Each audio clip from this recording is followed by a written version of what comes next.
చూడండి ఇంకా మాట్లాడుతున్నాడు. మీ ఎర్ర బుక్కులకి మీ పసుపు బుక్కులకి ఇక్కడ భయపడేవాడు ఎవడో లేడు. అసలు నువ్వు చిన్నప్పుడు స్కూల్కి వెళ్ళినప్పుడు టీచర్లు హెడ్ మాస్టరు నీకు కొన్ని బుక్కులు ఇచ్చుంటారు. ఆ బుక్కులకి నువ్వు భయపడకుండా మంచిగా చదువుంటే బూతులు తిట్టాలనే ఆలోచనే వచ్చేది కాదు. ఈరోజు నువ్వు ఈ బుక్కులకు భయపడేవాడు కాదు. మనం ఎందుకు బూతులు మాట్లాడతాం? సభ్య సమాజంలో మహిళలు, చిన్నపిల్లలు, వృద్ధులు, రకరకాలమైనటువంటి మనుషులు ఉన్నటువంటి సభ్య సమాజంలో అందరూ తలదించుకునే విధంగా నువ్వు బూతులు ఎందుకు మాట్లాడావు అంటే, చిన్నప్పుడు నువ్వు చదువుకుంటే కదా ఇచ్చిన పుస్తకాల్ని చించేసి పలకల్ని పగలగొట్టి బలపాలు తినేసి లారీల దగ్గర గుట్కాలు వేసుకొని తిరుగుతుంటే నీ భాషే నీ ఘోషే కదా వస్తుంది. కాబట్టి నువ్వు మాట్లాడే మాటలు అదేదో సామెత ఉంటుంది, దెయ్యాలు.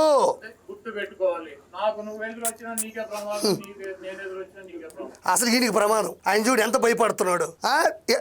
ఈయనేమో పిలిచాడు, నేను ఆయన తప్పుగా అంటాంలే, ఈయన మళ్ళీ డైలాగ్ రాసుకొని వచ్చాడు. ఎంతకు ముందు ఇతను చేసిన పాపాలు, ఇతనిలో ఉన్న లోపాల వల్లే ఎప్పుడు లోపలేసేస్తారా అని చెప్పేసి భయపడి తిరుగుతున్నాడు.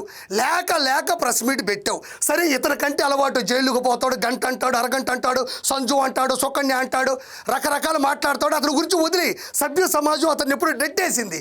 ఆ మనిషి అసలు లెక్కలో లేడు అంబటి. ఆయన ఎవరో నీ కోసం వచ్చినప్పుడు మంచిగా 4 మాటలు మాట్లాడి వెళ్ళిపోవాలి నువ్వు. మళ్ళీ ప్రమాదం. జగన్మోహన్ రెడ్డి వచ్చిన ఇదిగో మళ్ళీ ఒకసారి వినండి. భయపడేవాడు ఎవడో లేడు అన్నది గుర్తు పెట్టుకోవాలి. చూడండి, నువ్వు ఎదురు వచ్చినా నీకే ప్రమాదం, నేను ఎదురు వచ్చినా నీకే ప్రమాదం. ఆయనకి ప్రమాదం. ఆయన ఏమనుకుంటాడండి, ఏదో 4 మాటలు మాట్లాడుతున్నాడు, లేక పిలిచాడు కదా, కాసేపు ఉందామని ప్యాంటు షర్ట్ వేసుకుని నిలబడ్డాడు.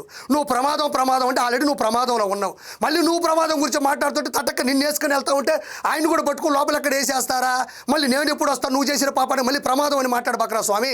ఈ ప్రయాణం, ఈ ప్రమాణం ఎంతటితో ఆపుని ఆయన మొగులు ఎక్స్ప్రెషన్ చూడండి పాపం.